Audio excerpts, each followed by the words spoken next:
미래를 결정하는 세 가지에 대하여 말씀을 드리도록 하겠습니다. 하나님의 말씀을 우리가 같이 한번 읽어보도록 하겠습니다. 오늘 두 가지의 그림이 계속 반복적으로 나올 것입니다. 그 두 가지의 그림을 눈여겨 잘 보시면 오늘 하나님의 말씀을 이해하는 데 도움이 될 것이라 생각합니다. 자, 어떻게 미래가, 내가 살아가는 미래가 결정이 될지 오늘 창세기 25장 27절부터 같이 한번 살펴보도록 하겠습니다. 창세기 25장 27절입니다. 28절 같이 한번 읽어보겠습니다. 그 아이들이 장성함에 에서는 익숙한 사냥꾼이었으므로 들 사람이 되고 야곱은 조용한 사람이었으므로 장목에 거주하니 이삭은 에스가 사냥한 고기를 좋아하므로 그를 사랑하고 리브가는 야곱을 사랑하였더라.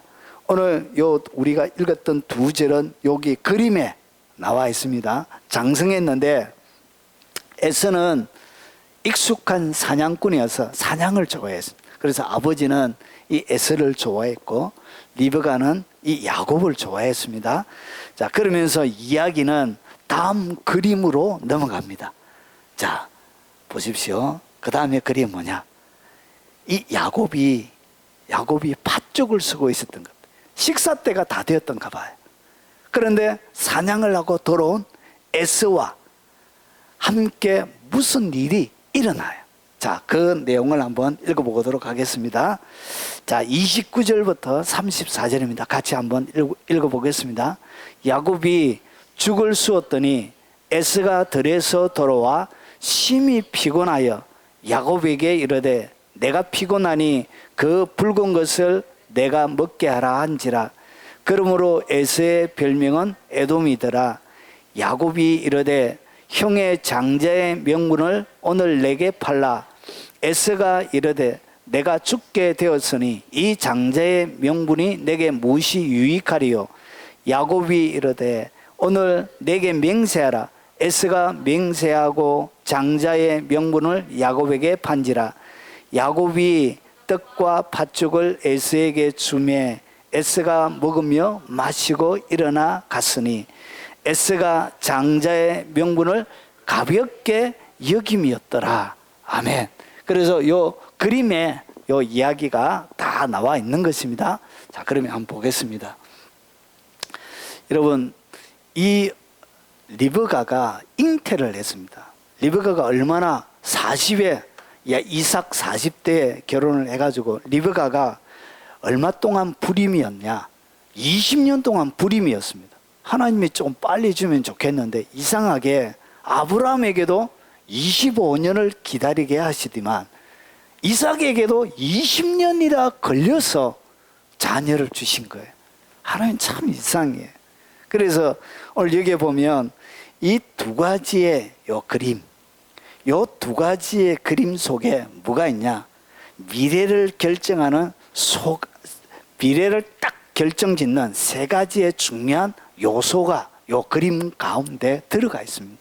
그러면 미래는 이렇게 결정이 나는 거예요. 요 세 가지의 요소가 여러분이 장차 몇 년 뒤에 일어날 여러분의 미래를 결정하는 거예요. 자, 그러면 시작은 어떻게 되냐? 20년 만에 드디어 불임인 이 리브가가 임신을 한 거예요. 20년 만에 임신을 했으니까 리브가가 얼마나 좋겠습니까? 그런데 리브가의 배에서 이상한 일이 일어난 거예요. 아가 하나가 아니고 이상하게 안에서 둘이 막 다투는 거예요. 누가 잉태를 한 거예요? 쌍둥이가 잉태를 한 거예요. 그래서 얘들이 안에서 같이 태방 가운데 서로 아끼고 사랑하고 좋아하면 되는데 이 배 속에서 날마다 다투는 거예요. 야, 그래서 시작도 똑같아요. 그리고 나서 태어나는 것도 이 에서의 발꿈치를 잡고 야곱이 태어나거든. 그래서 발꿈치를 잡았다 해서 야곱이라 이름을 지어요. 그러니까 태어나는 시간도 거의 비슷하게 아기가 이렇게 남자 쌍둥이가 태어난 거예요. 그리고 옷도 부모가 어떻게 했냐? 옷도 같이 입혀서 이렇게 잘 이렇게 키운 거예요. 키우다가 얘 둘이가 생기는 비슷한데 이상하게 성격이 너무나 둘이 다른 거예요. 그래서 성장하면서 어떻게 됐냐? 이 에서는 들사람, 털도 많고, 그리고 이 사냥을 좋아해서 익숙한 사냥꾼이 되어진 거예요. 그리고 이 야곱은 어떻게 했냐? 야곱은 늘 어머니와 같이 시간을 보내고, 그리고 함께 했던 거예요. 그래서 요 어릴 때부터 계속적으로 이렇게 살아가던 요것이 어떻게 했냐? 인생을 결정짓는 아주 중요한 일이는, 한 사람은 예수님의 족보에 들어가고, 그리고 한 사람, 이 에서는 하나님의 미움, 그리고 하나님의 진노를 받는 족속이 돼. 영원한 하나님의 진노를 받는 그런 족속이 돼. 이삭의 아들로, 아브라함의 손자요, 이삭의 아들인데, 이상하게 육신적으로는 하나님의 복이 그냥 바로 오는데, 그리고 장자였습니다. 그런데 이상하게 하나님 앞에 이 에서는 어떻게 되냐? 저주를 받는 족속이 되어지는 거예요. 어떻게 운명이 이렇게 같이 잉태가 되어지고 같이 성장하고 자랐는데 어떻게 운명이 이렇게 달라지는 거예요? 그래서 사주팔자가 이런 똑같은 해년 일시해가지고 이거는 다 가짜란 것이죠. 왜냐? 똑같이 태어나요. 똑같이 사주팔자가 똑같잖아요. 그런데 이게 다른 거예요. 인생은 이렇게 되어져 있는 것입니다. 자, 그러면 이 첫 번째, 인생을 결정짓는, 여러분의 미래를 결정짓는 첫 번째는 어떻게 이루어지느냐? 첫 번째는 여기 보면 보세요. 그 아들들이 장성하며 점점 성장해 가는 거예요. 그런데 장성하는데 에서는 익숙한 사냥꾼이었대요. 그러니까 오늘 첫 번째 인생을 결정짓는 첫 번째 요소가 뭐냐? 익숙함. 이 익숙함이 여러분의 미래를 결정합니다. 그러니까 여러분이 익숙하게 생활하는 모든 그 삶이 결국은 뭐냐? 그 익숙함이 지금 자라나고 있는 거예요. 그리고 익숙함이 자라나서 결국은 여러분의 미래에 뭐가 되느냐? 여러분의 삶을 결정하게 되는 거예요. 그래서 인생을 결정짓는 첫 번째 요소는 뭐냐? 익숙함입니다. 그래서 이 에서는 어릴 때부터 뭐 했냐? 사냥을 좋아했던 거예요. 그래서 아버지는 애가 나가가지고 이상하게 덜짐승 잡아오고 하니까 너무 신통방통한 거예요. 얘가 가정에 엄청 보탬이 되는 거예요. 그에 비해서 야곱은 남자아이가, 그리고 그 시대에는 아브라함, 이삭이 외지에서 왔잖아요. 그래서 강력한 힘을 가지고 있는 누군가가 더 필요한 것이죠. 부족의 이삭 가정을 지키고 힘이 있고 리더십이 있고, 그리고 권세와 능력이 보여지는 그런 아들이 훨씬 이삭의 마음속에 더 듬직한 거예요. 집에서 요리나 하는 이 야곱보다는. 그래서 이 이삭은 이 첫째 아들을 너무 좋아한 거예요. 그래서 보세요. 이 인생을 결정하는데 결국은 가장 결정적인 첫 번째 요소가 뭐냐? 익숙함입니다. 그러니까 여러분 가운데, 여러분의 밭에 지금 익숙한 그것이 성장하고 자라서 결국 뭘 맺는다고? 열매가 맺혀지게 되는 것입니다. 그래서 이 에서는 사냥꾼으로 결국은 그의 족속들이 그렇게 덜 짐승을 잡는 사냥꾼처럼 족속이 그렇게 살아요. 그리고 집도 어떻게 하냐? 집도 바위 틈에다가 이렇게 집을 바위 틈에다가 굴을 파고 이렇게 해서 산에다가 이렇게 집을 짓고 살아요. 그래서 여러분 그 인디아나 존스에 보면 페트라라고 나오죠. 페트라. 그게 보면 페트라 지역이 바로 에돔 족속의 지역입니다. 그래서 바위를 파가지고 그렇게 도시를 만든 거예요. 이렇게 마치 뭐처럼? 짐승들처럼 이렇게 살은 것이. 자, 그리고 이 야곱은, 그래서 보십시오. 이 야곱은 어떻게 했냐? 야곱도 익숙한 대로 어디에 거했다고? 장막에 거했다는 것이. 여러분, 이 장막에 거했다는 것은 제가 저번 주에도 말씀드렸지만 특별한 의미를 가지고 있습니다. 왜 그러냐? 장막 보세요. 히브리서 11장 9절을 보면 그가 믿음으로 그는 누구냐면 아브라함을 얘기합니다. 아브라함을 얘기하는데 이방 땅에 있는 것 같이 약속의 땅에 거류하여 동일한 약속을 유업으로 함께 받은 이삭과 야곱과 더불어 어디에 거했대? 장막에 거했대. 여러분, 이 야곱은 주로 어디에 장막에 거했다는 것은 아브라함이 175세에 죽고 이삭이 60세에 자녀를 낳지요.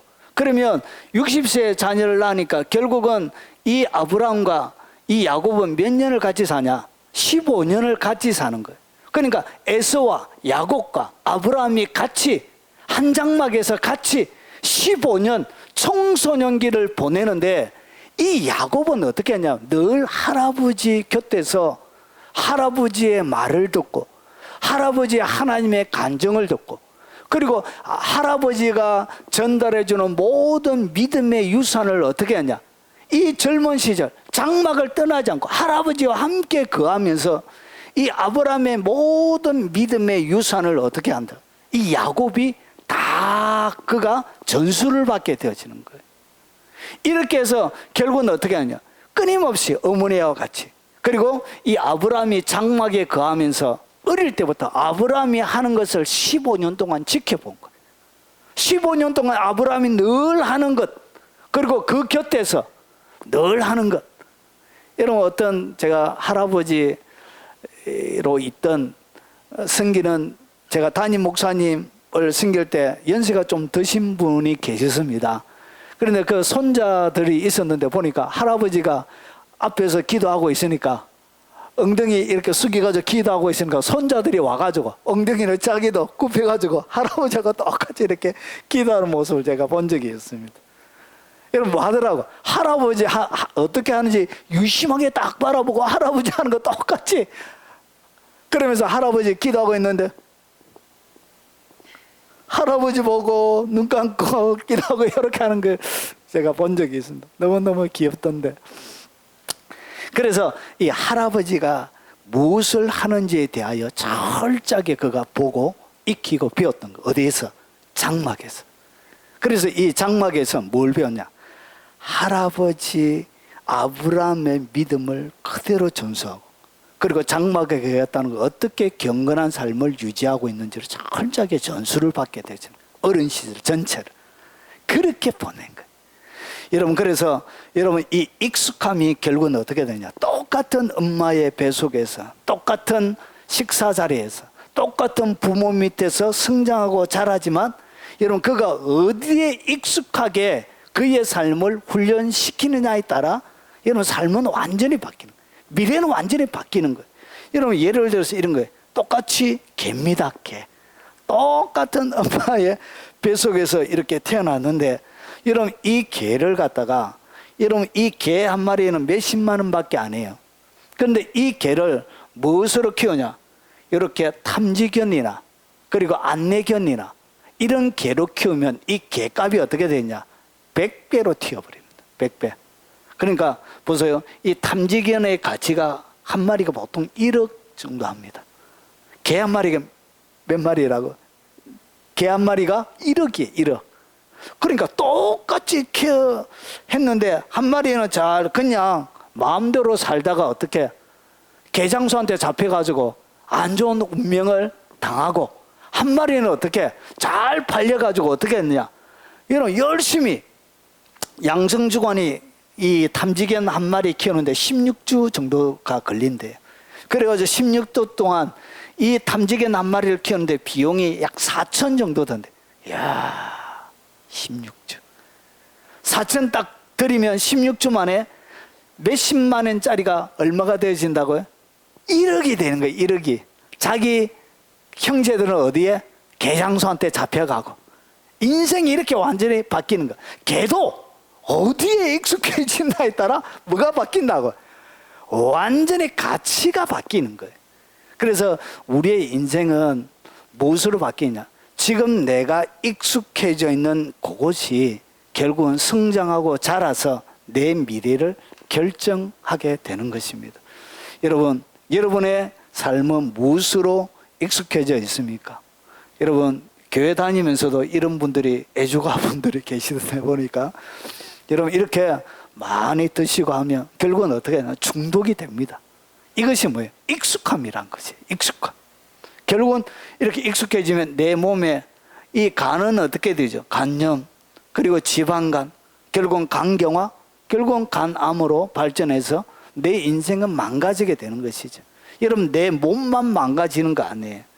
여러분, 모든 가족 관계들이 아내와 그리고 남편과 부모와 가족 관계들이 완전히 깨어져요.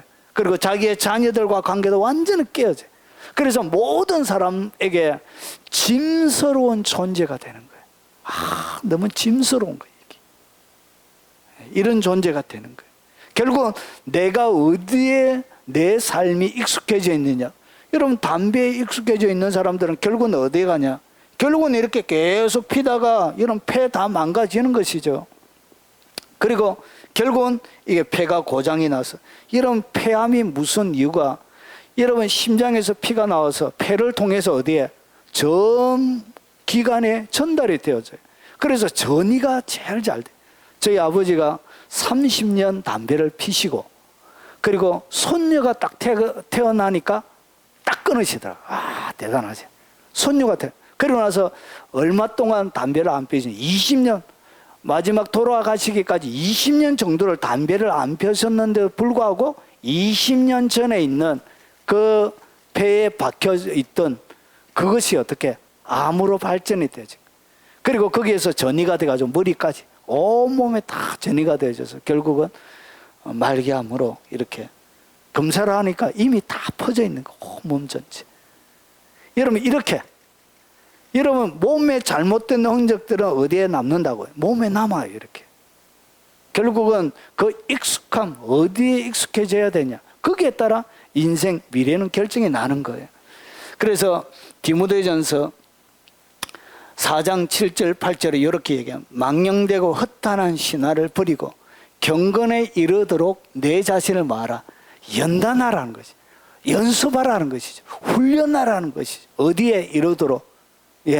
결국은 경건에 이르도록 내 삶이 익숙해져야 된다는 것이죠. 계속적으로 이 경건한 삶을 위해서 내 삶을 연습해 가야만이, 이 익숙해져야, 경건이 익숙해져야만이 여러분 좋은 열매를 거두게 되는 거예요.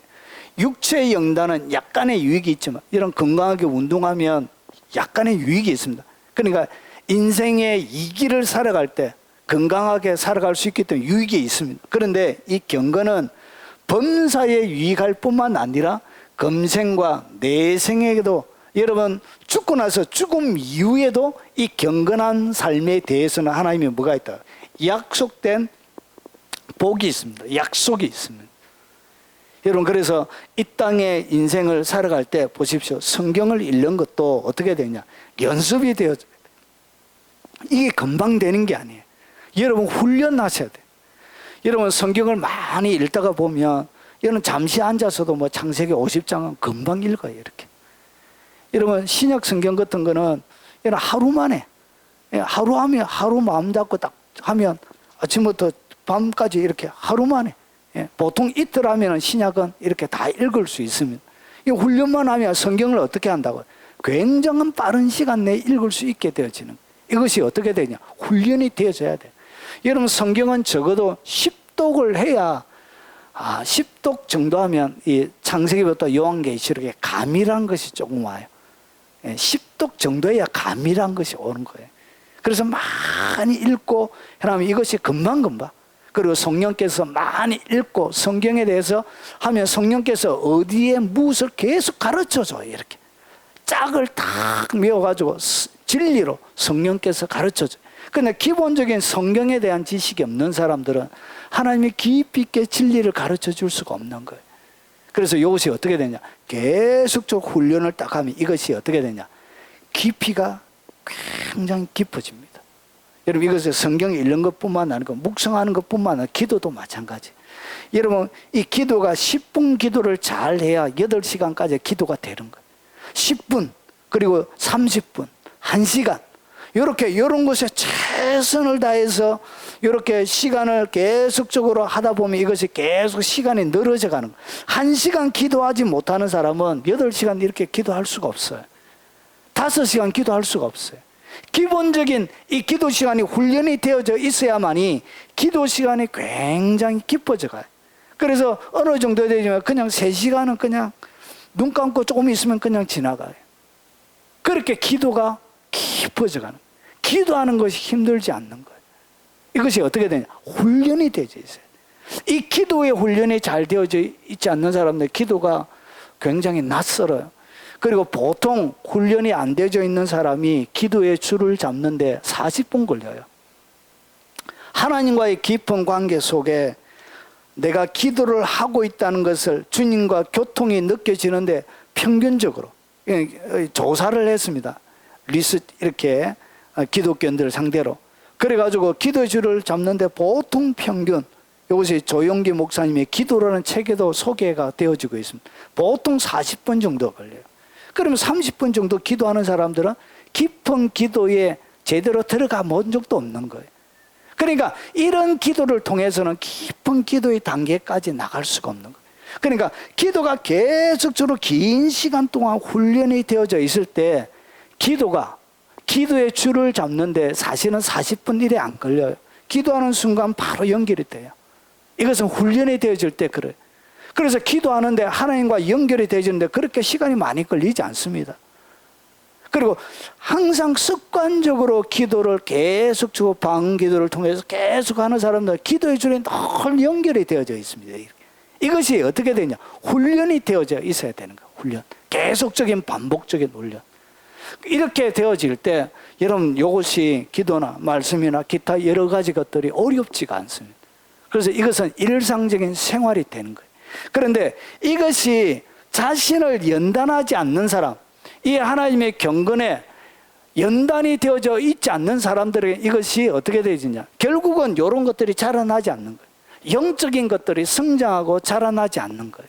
결국은 그 익숙함이 결국은 열매를 맺게 되는 거예요. 그래서 깊은 영성은 뭔가 어느 세미나에 가서 안수 받는다고 되는 게 아니에요. 그리고 뭔가를 배운다고 되는 게 아니에요. 여러분 기도는 누구에게 기도를 배운다고 해서 되는 게 아니에요. 하나님께서 이 기도는 그렇게 할 수 있도록 하나님이 허락해 주신 게 아니에요. 하나님 희한하게 기도는 항상 자기가 해야만이 기도 속에서 배울 수가 있는 거예요. 강의를 아무리 들어보십시오. 기도가 깊어지는지 안 돼요. 어떻게 되냐? 내가 꿇어 엎드려서 기도해야만이. 그래서 기도는 기도 속에서만 배울 수 있는 유일한 것입니다. 말씀은 그냥 타인에게 배울 수 있습니다. 근데 이 기도는 기도 속에서만 배울 수 있는 거예요. 그래서 깊은 영성은 결국은 깊은 기도 속에 나오는 거예요. 결국은 이 깊은 영성은 어떻게 되지냐? 경건한 생활이 습관처럼 익숙해져 있어야 결국은 내게 깊은 영성의 단계까지 들어가게 되는 거예요. 주일날 한번 예배 왔다고 해서 되는 것도 아니고, 세미나 가서 배운다고 되는 것도 아니고, 학위를 딴다고 되는 것이 아니고, 여러분 신학교 가서 배워서 잘 되면 안 되는 교회가 없게요. 교회들마다 다 부흥하고 성장하고 장성하겠죠. 그래서 신학교 가서 배운다고 되는 게 아니란 것이지. 이것은 내가 하나님 앞에 철저하게 내 삶을 익숙하게 만들어야 돼. 이것을 갖다가 성경은 자신을 말아 연단하라, 경건으로. 그래야 여러분이 영적인 열매를 맺게 되는 거예요. 그래서 익숙함이 여러분의 미래를 바꾸게 됩니다. 여러분 뭐에 익숙해졌습니까? 여러분의 지금의 삶이 무엇에 지금 익숙해져 있습니까? 불평하고 불만을 쏟아놓는데 익숙해져 있으면 그런 열매를 맺게 되는 거예요. 그리고 누군가를 원망하고 있다면 그 원망함의 열매를 여러분의 삶들 가운데 맺게 되는 거예요. 그와 반대로 하나님의 영광과 그리고 하나님께서 경건에 이르도록 여러분의 삶을 계속 연단하고 또 연단하고 또 연단하면 여러분도 모르는 사이에 어느 정도의 깊은 영성의 단계까지 들어가게 되는 거예요. 그래서 어느 단계까지 딱 올라가면 이것은 마치 뭐와 같냐면 경건은 등산과 똑같이 되어져 있습니다. 제가 경험해본 바로는 이 경건이라는 것은 등산과 똑같습니다. 그래서 이 시간, 하나님과의 관계에 지속되어지는 이런 시간들 속에서 영적인 등산이 되어져 가는 거예요. 그래서 처음에는 잘 모르는데 어느 정도의 단계가 깊어져 가면 산이 높아져 가는 것처럼 높아져 가는 것만큼 다른 영역이 보이기 시작합니다. 다른 세상이 펼쳐지기 시작합니다. 정상에 올라가면 밑에서 보지 못한 새로운 세상이 그의 눈앞에 펼쳐지게 되어집니다. 이런 일이 벌어져 가는 거예요. 그래서 이것을 갖다가 뭐라 그러냐, 등산을, 이 연단은 등산하는 거예요. 그래서 계속 올라가야 돼. 그래서 연단할 때 결국은 여러분의 삶은 아주 하나님이 들어서기에 편한 도구로, 그리고 하나님이 그때 높은 곳에 올라가야만이 하나님이 보고 계신 것을 그때 여러분이 보게 됩니다. 하나님이 지금 보고 있는 것을 여러분이 보게 되는 거예요. 눈이, 새로운 눈이 열린. 그리고 산 위에서, 여러분 밑에서 하는 소리가 다 들려요. 그래서 주님이 듣고 계신 그 소리를 여러분이 듣게 되어져요. 그리고 주님의 가슴 속에 품고 있는 것들을 공유하게 되어지는 것입니다. 이런 높은 곳으로 올라가기 바랍니다. 여러분 연단하셔야, 시간을 많이 들여서야 그 일이 가능한 거예요. 그래서 이 익숙함, 누구는 보세요. 왜 장막에 하나님이 이 야곱을 거하겠냐? 장막에 그의 본 사람만, 아브라함과 함께 했던, 주님과 함께 머물러 있어 본 경험을 가진 그 사람들을 하나님이 들어서는, 여러분 주님과 거하는 장막을 같이 사용하는 여러분들이 되시기 바랍니다. 그리고 보세요. 미래를 결정하는 두 번째는 뭐냐면 가치관입니다. 여러분이 무엇에 대하여 초점이 맞춰져 있는, 이 세상의 것에 초점이 맞춰져 있다면 거기에 열매가 맺혀지고, 영원한 영적인 것에 초점이 맞춰져 있다면 거기에 열매가 맺혀지는 거예요. 그래서 여러분의 영적인 가치관이 여러분의 미래를 결정합니다. 보십시오. 이 가치관은 것은 뭐냐? 모든 결정의 우선순위를 정하는 거예요. 여러분이 모든 것을, 모든 일들이 있는 여기에 진짜 중요한 것이 무엇인지에 대하여 여러분이 우선순위를 딱 결정하는 그런 능력, 그것이 뭐냐? 그게 가치관이죠. 그래서 보십시오. 오늘 여기서 창세기 25장 34절에 보니까 야곱이 떡과 팥죽을 에서에게 주며, 그러니까 이 야곱은 자기가 힘들어 만들었던 떡과 팥죽, 아니야, 형님이 그냥 만들어 먹어라 이러면 되는데 자기는 그냥 주는 거예요. 왜냐? 자기의 눈앞에 있는 떡과 이 팥죽이 그의 관심사가 아닌 거예요. 그의 관심사는 눈에 보이는 세상에 더 많이 가지고 누리고, 그리고 더 많이 소유하는 것에 자기에게 있었던 것이 아니라, 보십시오, 그냥 줘버리는 거죠. 떡과 팥죽을. 그러면서 에서가 먹고 마시고 일어나 갔으니, 에서가 장자의 명분을 가볍게 해요. 에서는 하나님께서 그에게 준 이 장자의 명분을 어떻게 했다고요? 중요하게 생각하지 않았던 거예요. 영적인 것에 대하여 자기는 아무런 중심적인 가치관을 두지 않았던 것이죠. 그래서 보십시오. 결국은 어떻게 했냐? 이 팥죽을, 여러분 이 말도 안 되는 거래죠. 이게 세상에 이런 거래가 어디 있습니까? 이것이 뭐냐? 우리나라 법으로 의한 불공정 거래, 불공정 거래. 이런 공정하지 못한 거예요. 왜냐? 하늘의 모든 것을 소유하는 그 장자의 명분과 눈에 그냥 한 끼 식사밖에 안 되는 그 팥죽하고 떡하고 바꿨다는 거예요. 이것은 공정한 거래가 아니에요. 이 말도 안 되는 거래예요. 이 말도 안 되는 거래를 어떻게 이 에서는 한 거예요. 그래서 이 에서를 향하여 하나님께서 이렇게 이야기합니다. 하나님께서 에서는 뭐 했다고요? 미워했다. 하나님의 마음에 에서는 밉더래요. 하나님의 미움을 받으면 이거 어찌합니까? 사람의 미움을 받으면 그냥 이사를 가든지, 꼬라지 안 보면 돼요. 그냥 이사 가면 돼요. 딴 데. 여러분 괴롭히면 그냥 딴 데 이사 갚으세요. 그래, 그러면 됩니다. 안 그러면 이민 갚든지. 안 그러면 그 사람이 죽으면 끝이 나는 거예요. 계속. 그런데 보세요. 영원한 세계에 그 하나님에게 미움을 받는다. 이것은 끝난 거예요. 끝난 거. 그런데 하나님께서 어떻게 하냐? 에서는 미워했대. 그러면서 어떻게 하냐? 하나님이 미워하니까 진노를 내리는데 그의 산들을 황폐하게 하였고 그의 산업을 광야의 이위에게 넘겼느니라. 그러니까 그러면서 에돔은 불가에서 이 에돔이라 그래. 에서의 자손을 갖다가 에돔 족속이라 부릅니다. 그래서 에돔은 말하기를 우리가 무너뜨림을 당하였으나 황폐된 곳을 다시 쌓으리라 하거니와 나 만군의 여호와는 이르노라. 그들은 쌓을지라도 나는 흘리라. 사람들이 그들을 일컬어 악한 지역이라 할 것이요 여호와의 영원한 진노를 받은 백성이라 할 것이며, 잘못된 그 한 번의 선택이 하나님에게 미움을 받았고 자기뿐만 아니라 그의 자손들이 여호와의 영원한 진노를 받은 백성으로 그들이 샀지만 하나님 계속 흘어버린다는 것이죠. 그런 일이 벌어진 거예요. 영적인 것에 아무런 관심이 없었던 것이죠. 그의 가치관은 영원한 것들, 하나님의 것에는 아무런 중심적인 가치관은 마음을 두지 않았던 거예요. 그래서 이 히브리서 기자는 이렇게 에스를 설명합니다. 음행하는 자와 혹 한 그릇 음식을 위하여 장자의 명분을 판 에스와 같이 망령된 자가 없도록 살피라. 그러니까 하나님의 영원한 것에 관심이 없는 자를 갖다가 성경은 뭐라고 부른다고요? 망령된 자라 그런 거예요. 눈에 보기에 좋은 이 세상의 것에 명예, 권세, 물질, 그리고 인정받는 거, 높임을 받는 거, 이런 거, 자리, 이런 것에 관심이 있고 하나님의 영원한 것에 아무런 관심이 없는 자를 성경은 망령된 자라 이렇게 얘기하는 거예요. 그리고 나서 이 망령된 자에게는 뭐가 일어나냐? 너희가 아는 바와 같이 그가 그 후에 축복을 이어받으려고 눈물을 흘리며 구하되 버림바가 되어 회개할 기회를 얻지 못하였느냐. 왜 그러냐? 그의 마음속에는 진심으로 회개하고자 하는 마음이 사실은 없었던 거예요.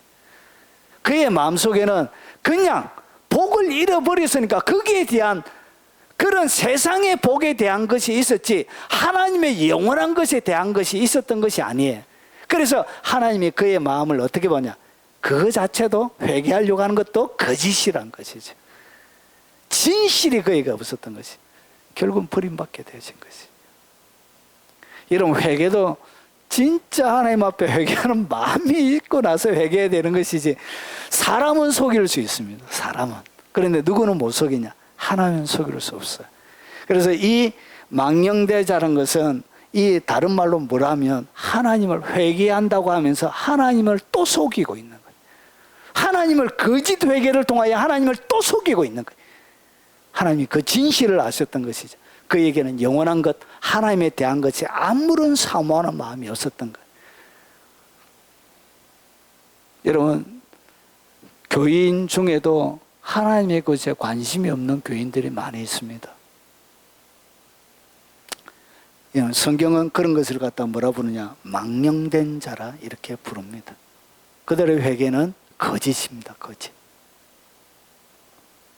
자, 그러면 이 야곱은 보십시오. 야곱이 떡과 팥죽을 에서에게 줬다는 얘기는 떡과 팥죽은 그에게 뭐가 아니라고요? 관심사항이 아니란 것이죠. 그가 바라고 있는 것은 다른 것이 있었다는 것이죠. 그래서 보세요. 장막에 거했잖아요. 장막에 거하면서 그가 뭘 받았냐? 보십시오. 이런 히브리서 11장 9절이고 그 다음에 연결되어지는 거예요. 13절과 16절인데 보세요. 이 사람들은, 오늘 여기서 이 사람들은 누구냐면 아브람, 이삭, 야곱을 얘기하는 거예요. 오늘 여기서 나오는 이 사람들은 위에 있는 그 사람을 얘기한 9절, 그리고 10, 11, 12, 13. 그래서 여기는 이 사람들은 다 믿음을 따라 죽었는데 보세요. 약속을 받지 못하였으되 그것들을 멀리서 보고 환영하며 또 땅에서는 외국인과 나그네임을 정언하였으니, 이 야곱, 아브라함의 마음속에, 이삭의 마음속에, 야곱의 마음속에는 보세요. 외국인과 나그네라는 것은 이 땅의 것에 대한 뭐가 없다고요? 그냥 소풍한 거예요. 소풍. 이 땅은 뭐 하는 것이라고요? 소풍하는 거예요. 천상병 시인이 귀촌이라는 시에 아름다운 이 세상 끝내는 날 가서, 아름다운 이 세상 소풍 끝내는 날 가서 아름다웠다라고 말하리라. 세상을 뭐 했다고요? 소풍 나온 거예요. 결국은 소풍 나온 외국인이고, 그리고 여기에 외국인, 내 땅이 아니기 때문에 집을 지으려고 한, 그래서 큰 집을 안 지었고 뭐에 살았죠? 장막에 살았던 거예요. 장막에. 큰 집을 짓고 정착할 수도 있었는데 장막에 살았던 거예요. 아브라함 평생 동안, 이삭, 야곱 장막에 살았던 거예요. 왜 그러냐? 자기 집이 아니니까. 자기 진짜 고향이 아니니까. 그래서 나그네. 그래, 이 땅은 여러분의 가치관 가운데 영원한 세상에 대하여 생각을 가지고 있는 사람들은 특징이 특징이 뭐냐? 이 세상을 뭐처럼 본다고요? 이거는 내 집이 아닌 거예요. 그냥 나는 나그네고 그냥 잠깐 소풍 왔다가 그냥 우리 이 예배는 뭐예요? 소풍놀이 하고 있는 거예요. 소풍 해가지고 예배는 뭐 하냐? 보물 찾기와 같아. 예배는 뭐 하냐? 하나님이 숨겨놓은 보물을 말씀 가운데서 구석구석에 숨겨놓은 하나님의 보물을 찾게 하는 예배는 하나님의 보물 찾기와 같은 거예요. 그래서 오늘 여러분 보물 찾아가기 바랍니다. 예, 아이고 그냥 엉뚱한 데 노는 애들은 선생님이 뭐 어디에 숨겨놨는지 유심히 보물에 관심 있는 사람은 유심히 살펴봐요. 선생님이 뭐 하는지 이렇게. 애들이 그런 애들이 있어요. 그런데 그냥 놀기에 바쁜 애들은 뭐 일단 그게 놀이에만 바쁜 애들은 선생님 어디에서 뭐 숨기는지 몰라요. 그래서 괜시리 놀면서도 선생님 뭐 하는지 보는 거예요. 놀면서도 선생님 뭐 하는지 보는 거예요. 자, 얘들아 보물 찾아 하면 딱 찾으러 가는 거야. 봐놨거든 미리. 달려가지고 막 이렇게 다 차지하는 거예요. 똑같은 것입니다. 예배는 그런 것이에요.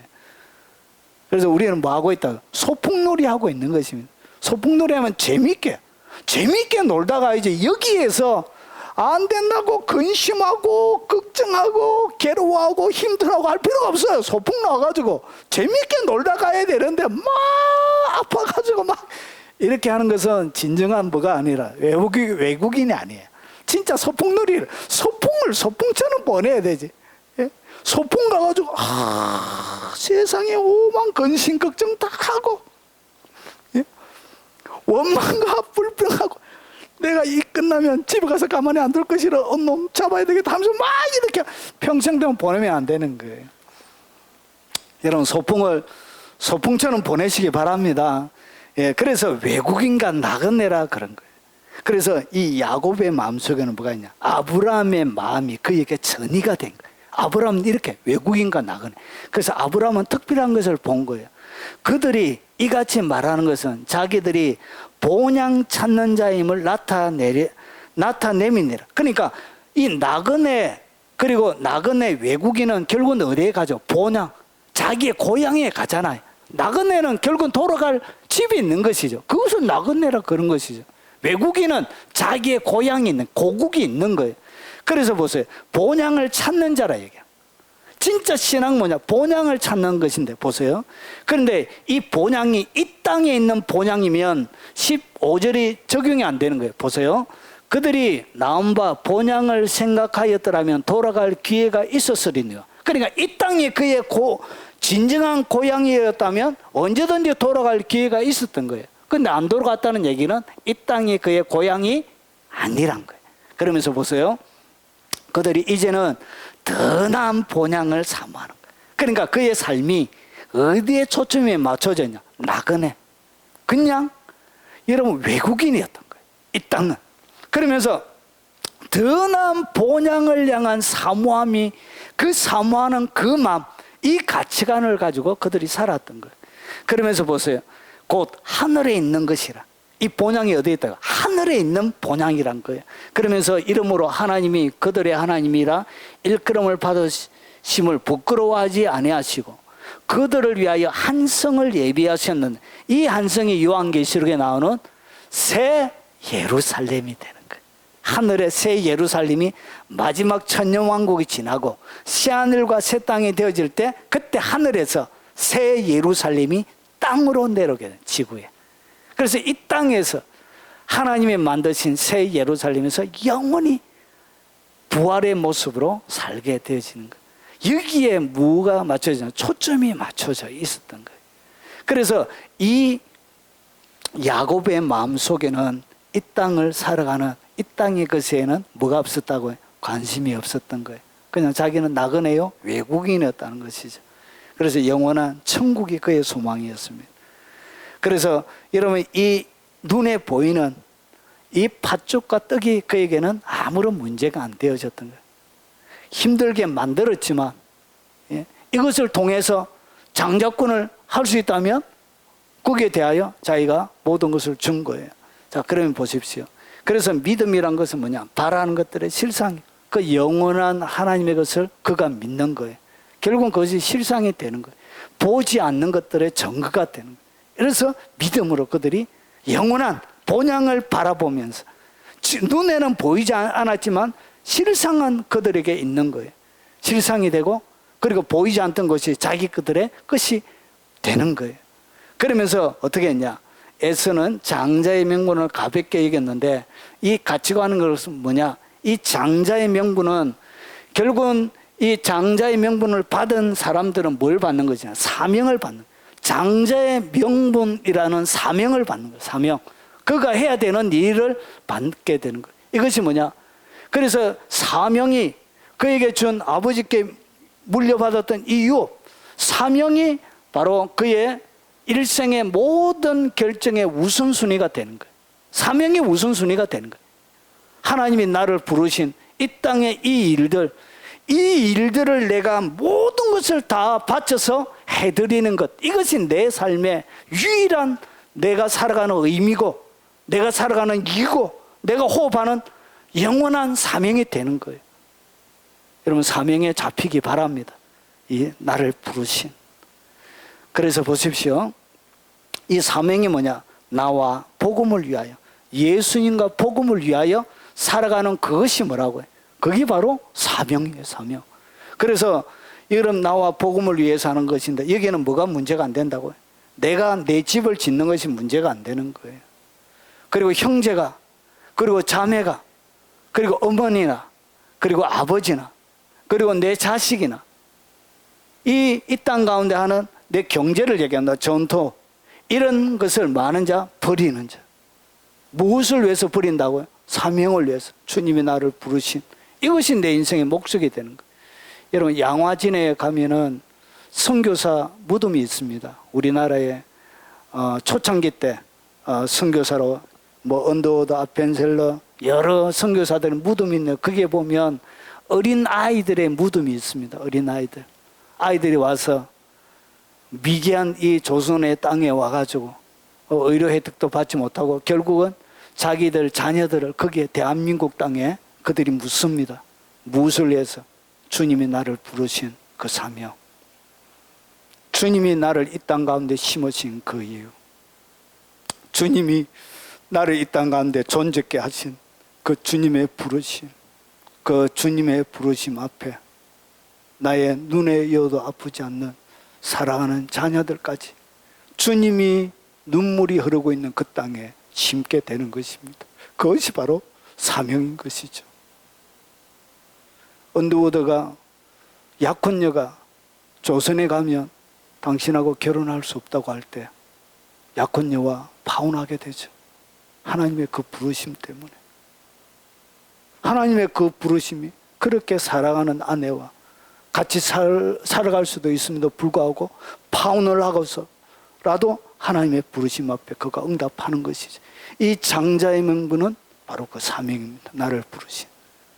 거기에 야고보의 마음이 녹아져 있었던 거예요. 그리고 이 장자의 명분은 뭐가 있냐? 바로 영적인 복을 얘기합니다. 하나님이 주는 영원히 없어지지 않는 영적인 복.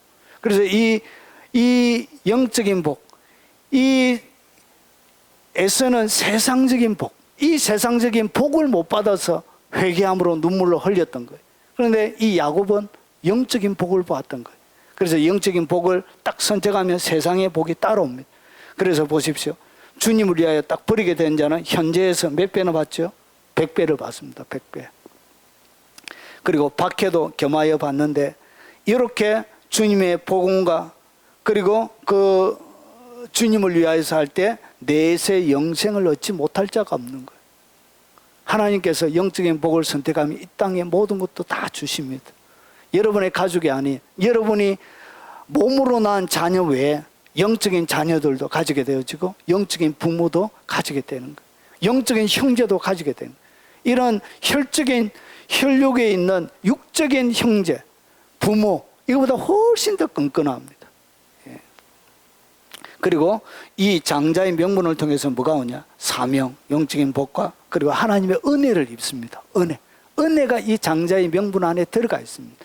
그래서 보십시오. 이 은혜를 입은 자는 먼저 된 자로서 나중이 되고 그리고 나중되었지만 먼저 될 자가 어떻게 하죠? 많게 된 여러분을 탁월하게 만들어줍니다. 뭐가? 하나님의 은혜가, 이 장자의 명분이, 그렇게 사냥을 잘하던 형님보다 집에서 순수하게 지내던 그 샌님 같은 그 야곱이 더 탁월하게 되는 거예요.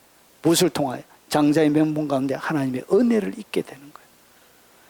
여러분, 영원한 것에 여러분의 가치를 두기 바랍니다. 그때 하나님의 은혜가 여러분을 더 탁월하게 만드는 것입니다. 그리고 마지막입니다. 자, 미래를 결정하는 세 번째는 뭐냐? 사모함입니다. 열정입니다. 보십시오. 하나님의 뜻은 어떻게 이루어져 있냐면, 결정이 나 있냐면, 하나님의 뜻은 사모함이 큰 대로, 열정이 큰 대로 흘러갑니다. 하나님의 뜻은 이렇게 되어져 있습니다. 보십시오. 이 팥죽 한 그릇을 파는 요 그림 가운데 보십시오. 야곱이 죽을 쑤었더니 에스가 들에서 돌아온 거예요. 너무나 피곤했던 거예요. 그래서 죽 한 그릇 달라고 그래요. 죽 한 그릇 달라고 먹게 하라 한지라. 자, 그리고 나서 야곱이 이르되 어떻게 하냐? 장자의 명분을 오르게 내게 팔라. 그런데 에스가 이르되 내가 죽게 되어서는 이 장자의 명분이 내게 무엇이 유익하리요? 장자의 명분이 유익하지 않다 그런 거예요. 하나님이 이거를 들으신 거예요. 여러분, 밥을 좀 늦게 먹으면 되죠. 한 끼 늦게 먹는다고 죽습니까? 안 죽지요. 그런데 자기가 하지 말아야 될, 넘지 말아야 될 선을 넘어가 버린 거예요. 그러니까 자기의 마음속에는 뭐가 없다고요? 하나님의 복에 대한 아무런, 하나님 자체에 대한 아무런 관심이 없다는 거예요. 여러분, 이 에서는 모든 조건을 가지고 있었습니다. 장자였습니다. 그래서 장자, 여러분 장자가 왜 중요하냐? 아들 10명이 있잖아요. 10명이 있으면 장자에게 모든 재산의 2분의 1이 갑니다. 그리고 반을 가지고 9명이 나눠 가져요. 장자의 명분이 이렇게 큰 거예요. 자녀가 100명이 있잖아요. 100명에서 반을 딱 해가지고 반을 장자가 가져가고 99명이 이 반을 가지고 나눠 가지는 거예요. 그럼 장자의 명분이 이렇게 큰 것입니다. 그리고 이 에서는 뭐냐? 아버지의 사랑을 독차지했습니다. 아버지가 그렇게 좋아하는 아들이었어요. 그리고 사냥하는 고기도 좋아하고 미술을 짓게 하는, 이 이삭의 얼굴에 미술을 짓게 만드는 그 아들이 바로 이 에서였습니다. 그런데 이 에서는 뭐가 없냐? 영원한 것을 향한 사모함이 없었던 거예요. 하나님의 것에. 그리고 뭐냐? 복을 지키고자 하는 열정이 없는 거예요. 하나님께서 장자로서 태어나서 누릴 수 있는 그 장자의 명분을 어떻게 하냐? 지키고자 하는 열정이 하나도 없었던 거예요. 그래서 말도 안 되는 금액에 팔아버린 거예요. 말도 안 되는 금액에. 그런데 보세요. 야곱은 어떻게 했냐? 야곱은 달라요. 모든 조건이 자기가 장자의 명분을 가져올 수 있는 조건이 하나도 없어요. 왜냐? 그는 차자거든요. 차자는 없어요. 그런데 보세요. 아버지의 사랑도 받지 못했어요. 아버지가 야곱에게는 주고 싶은 마음이 하나도 없는 거예요. 아, 저놈의 자식, 저게 언제 인간이 되겠나. 아버지에게는 슬픔을 주는 그런 아들이에요. 그런데 보세요. 야곱에게는 뭐가 있었냐? 이게 있었다. 영원한 것을 향한, 아브라함에게 배웠던 영원한 것에 대한, 할아버지에게 배웠던 그 복에 대한 사모함이 있었던 거예요. 그래서 뭐냐? 장자의 명분은 오늘 내게 팔라. 그러니까 금방 팔라는 얘기가 아니라 언제든지 자기가 거머쥐려고 하는 때를 보고 있었던 거예요. 언젠가는 내가 저걸 사고 말리라 하는, 그래서 절호의 타이밍을 계속 기다리면서 노리고 있었던 거예요. 바로 그 날이 온 거예요. 바로 그날, 심히 피곤하여 죽게 된 바로 그날이 온 거예요. 그래서 이 팥죽을 쓰고 있었던 거예요. 형님에게 말라고, 팔라고, 장자의 명분을 살라고. 그래서 그때 장자의 명분을 오늘 내게 팔라. 이 얘기는 뭐냐? 그렇게 기다리고 기다리던 그날이 온 거예요. 그러고 나서 보세요. 복을 소유하려는 뭐가 있었냐? 열정이 있었던 거예요. 그래서 말아, 내게 반드시 맹세하라. 딱 맹세하라. 형님, 딱 맹세하라. 두말하기 없겠다. 딱 맹세하라고 하는, 복을 소유하려고 하는 뭐가 있냐? 열정이 있었던 거예요. 그래서 어떻게 했냐? 장자의 명분이 넘어갈 수 없는데도 불구하고 누구에게 넘어갔죠? 야곱에게 넘어가게 되신 거예요. 그래서 보세요. 정리를 하면 이런 것입니다. 하나님의 뜻은 어떻게 결정이 나느냐 하면 이렇게 나요. 세례요한 때부터 지금까지 천국은 침노를 당한대. 그래서 천국은 누구의 것이냐? 침노하는 자의 것. 침노. 천국을 어떻게 침노하느냐? 이렇게 침노하는 거예요. 다만 예수의 옷자락에도 손을 대게 하시기를 간구하니. 그러니까 혈루증을 12해 동안 혈루증을 앓던 여인이 옷자락에 손대고 나서 고침을 딱 받고 나서 소문이 쫙 나간 거예요. 나도 그러면 한번 되어봐야 되겠다. 이렇게 하고 예수님께 했던 거예요. 예수의 옷자락에 손을 대게 하기를 간구하니 손을 막 좀 대게 해주세요. 이렇게 막 간구하고, 그러니까 손을 대는 자는 어떻게 했다고? 다 남을 잊게 되는 거예요. 이것이 뭐죠? 자기들이 사모함으로 하나님 천국의 침노에 들어가는 거예요. 그래서 모든 하늘의 것, 이 치유란 것은 어디에 있는 것이냐? 천국에 있는 거예요. 치유는 천국에 있는 거예요. 완전함은 천국에 있는 거예요. 그래서 이 치유를 받았다는 것은 천국에 있는 것이 자기에게 어떻게 되어졌다고? 자기에게 온 거예요. 이루어진 거예요. 천국에 있는 것이 땅에 이루어지게 되어진 거예요. 무엇을 통하여? 대게 하기를, 손대게 하기를, 손 좀 대게 해주세요. 이렇게 간구하고 사모하고 열정적으로 했던 거예요. 그래서 생명을 사모하고 연수를 사랑하여 복받기를 원하는 사람이 누구냐? 하나님이 묻는 거예요. 진짜 생명을 뭐하고? 사모하고 연수를 사랑하여 하나님 복받기를 원하는 사람이 누구냐? 하나님 지금도 질문하고 있는 거예요. 뭐하라? 사모하라 그런 거예요. 사모하라. 그리고 원하라 그런 거예요. 그래서 하나님의 뜻은 어떻게 이루어지냐? 사모하고 원하는 자에게 하나님의 뜻이 흘러갑니다. 이렇게 되죠. 천국의 원리가, 영적인 원리가 이렇게 되어져 있어요. 여러분, 훌륭한 목사님 아들로 태어났다고 해서 그가 훌륭한 게 아니에요. 하나님은 누구에 주냐? 이 훌륭한 목사님의 모든 영권, 이 사람이 죽고 난 다음에 그가 입고 있던 이 두루마리는 아들에게 넘어가지 않습니다. 누구에게 주냐? 그 시대에 가장 사모하는 사람에게 이 두루마리가 넘어가요. 영적인 두루마리가.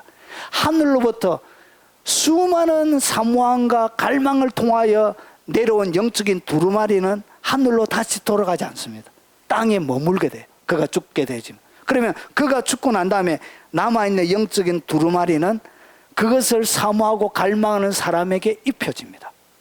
여러분, 세상에 영적인 수많은 하나님의 사람들이 있고 가고 난 영적인 두루마리가 많이 있습니다. 여러분, 그것을 사모하십시오. 그러면 그 자들에게 이런 놀라운 치유와 기적을 행했던 브렘넌이나 이런 마리아 에드워드 액트나 그리고 스미스 위글스워스나 그런 사람들이 입고 있던 영적인 뭐가 있다? 치유의 두루마리가 있는 거예요. 누구에게 준다고요? 극진히 사모하는 자에게 그 두루마리를 하나님이 입혀주는 거예요. 여러분, 엄청난 재정을 통하여 최고의 부자였던 다윗이 입고 있던 부의 두루마리는 누구에게? 하나님의 뜻대로 모든 물질을 잘 사용할, 헌신할 그 사람에게 다윗이 입고 있던 부의 두루마리가 넘어가게 되는 거예요. 이건 최고로 헌금마였죠. 이 솔로몬이 입고 있던 지혜의 두루마리는 누구에게? 가장 사모하는 자에게. 다니엘이 입고 있었던 두루마리도 마찬가지죠. 이렇게 엘리야가 입고 있던 이 불의 두루마리가 엘리사에게 넘어가죠. 그와 똑같은 영적인 원리가 이루어진 누구에게? 사모하는 자에게. 누구에게? 원하는 자에게. 하나님 뜻은 이렇게 흘러갑니다. 그가 사모하는 영혼에게 만족을, 줄인 영혼에게 좋은 것을 주신다는 것이죠. 사모하고 줄이고. 그리고 술람미 여자가 이렇게 고백해. 사모하고 줄여 있는 사람들에게 영적으로 어떤 일이 일어나냐? 술람미 여자가 술람미 여자는 성도들 얘기하고 솔로몬은 예수님을 얘기합니다. 뭐가 일어나냐? 나는 솔로몬 술람미 여자가 고백하는 거예요. 나는 내 사랑하는 자에게 속하였다. 그러니까 예수님께 자기가 속했대. 그런데 어떤 일이 일어나냐? 예수님이 그가 나를 뭐하다? 사모하는 일. 예수님이 사모하는 사람이 되는 거예요. 주님이 여러분을 너무 사모하는 거예요. 우리 권사님 보면서 주님의 가슴이 뛰는 거예요. 너무너무 좋아가지고 주님이 사모하는 거예요. 당신을 연모해요. 당신을 사랑해요. 나는 당신 때문에 가슴이 아파요. 주님의 사랑이 대상이 되는 거예요. 무엇을 통하여? 세 번째, 여러분의 사모함과 열정이 있는 그 자에게 뭘 준다고요? 하나님의 뜻을 주는 거예요. 하나님이 하시길 원하시는 그 두루마리를 주시는 거예요. 그래서 하나님의 사랑의 사람이 되길 바랍니다. 이럴 때 뭐가 일어난다고? 여러분의 미래는 바뀌게 되는 거예요. 여러분, 지금은 형편없어도, 지금은 뭔가 보이지 않아도 희망과 기대를 가지시기 바랍니다. 왜 그러냐? 여러분의 이 사모함과 열정은 여러분의 삶을 바꾸어 놓을 것입니다. 여러분을 새롭게 만드실 것입니다. 이건을 탁월하게 만드실 것입니다. 자, 정리하겠습니다. 미래를 결정하는 세 가지는 뭐냐? 첫 번째는 거룩한 익숙함으로 삶을 채우라는 거예요. 경건의 익숙함으로 여러분의 삶을 채우십시오. 그러면 미래는 바뀌게 되어져 있습니다. 그리고 모든 결정의 우선순위를 하나님의 것에, 영적인 것에, 여러분의 가치관을 새롭게 바꾸기 바랍니다. 그리고 마지막, 사모함과 열정을 가지고 하나님 앞에 가면 여러분 삶들 가운데 보장되어져 있는 지금과 다른 미래가 여러분의 삶들 가운데 펼쳐지게 되어질 것입니다. 간증을 듣던 사람이 이제 여러분이 간증자가 되어질 것이고, 여러분의 이야기를 듣고 싶어서 여러분 전국의 교회들이 여러분에게 전화하는 날이 여러분 오게 될 것입니다. 그런 간증의 주역이 하나님의 영광을 보여주는 하나님의 사람들이 다 되시길 주의 이름으로 축원합니다. 예, 우리 같이 찬양 하나 하고 제가 축도로 예배를 마치도록 하겠습니다. 우리 시간이 많이 갔기 때문에 1절만 찬양하겠습니다.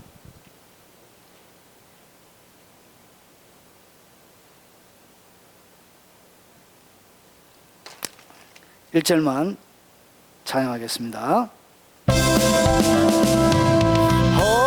허락하신 새 땅에 들어가려면 맘에 준비 다하여 힘써 일하세. 여호수아 본받아 앞으로 가세. 우리 거할 첫 손은 주님 품일세. 여호수아 본받아 여호수아 본받아 앞으로 가세. 우리 거할 첫 손은 주님 품일세.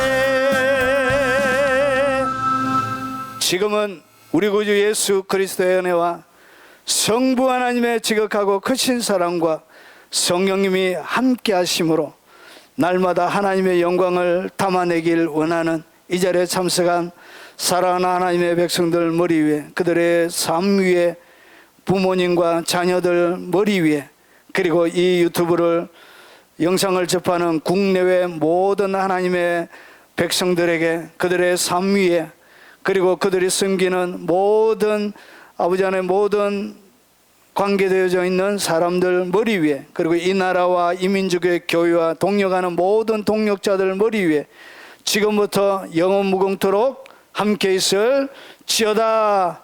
아멘. 오늘 들은 말씀을 놓고 우리